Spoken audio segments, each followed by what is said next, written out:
Just believe auto ஸ்டாண்ட்ல இருந்து lots வரைக்கும் முகமது சிராஜ் இந்தியாவின் தங்க மகன் இன்ஸ்பிரேஷன் ஜர்னி இந்த வீடியோல பார்க்கலாம். ஹைதராபாத்ல 94ல பிறந்த இவரு ஒரு சின்ன ஆட்டோ ஸ்டாண்டு தான் தன்னோட உலகமா இருந்தது. ஏன்னா அவங்க அப்பா ஒரு ஆட்டோ ஓட்டுனர். கிரிக்கெட் மேல வெறி கொண்ட வேங்கையா இருந்த இவரு தன்னோட 7 வயசுல கிரிக்கெட்டிங் ஜர்னியை தொடங்குறாரு. இவருக்கு ஒரு லட்சியம் இருந்தது, என்னன்னா இந்தியாக்காக கண்டிப்பா ஒரு நாள் விளையாடணும்னு சொல்லிட்டு. அவங்க குடும்பம் இருந்த பினான்சியல் சிச்சுவேஷன்ல தினம் தினம் வாழ்க்கை நடக்கிறதே ஒரு போராட்டமா தான் இருந்தது. டென்னிஸ் பால் கிரிக்கெட்டரா தன்னோட வாழ்க்கையை தொடங்கின அவரு நல்லா போலிங் போட ஆரம்பிச்சதுக்கு அப்புறமா 2015ல ஹைதராபாத்காக ரஞ்சி ட்ரோஃபி டெபியூட்டை ஓபன் பண்றாரு. 2016-17ல ரஞ்சி ட்ரோஃபில 41 விக்கெட் கிட்ட எடுத்து ஹையஸ்ட் விக்கெட் டேக்கரா இருக்காரு. அதே வருஷம் இந்தியாக்காக T20ல டெபியூட்டை ஓபன் பண்றாரு.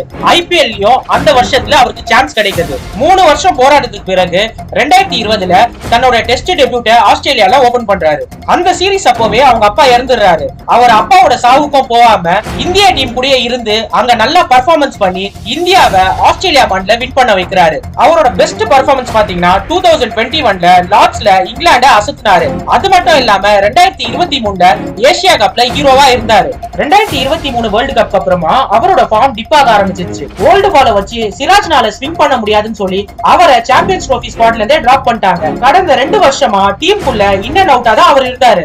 இருந்தாலுமே கிரிக்கெட் மேல உள்ள பசி இன்னும் அவருக்கு அடங்கல. தீவிரமா பிராக்டிஸ் பண்ணி இப்போ இங்கிலாந்து டூர்ல இந்தியாவுக்காக அதிக விக்கெட் எடுத்தவர் சிராஜ் தாங்க.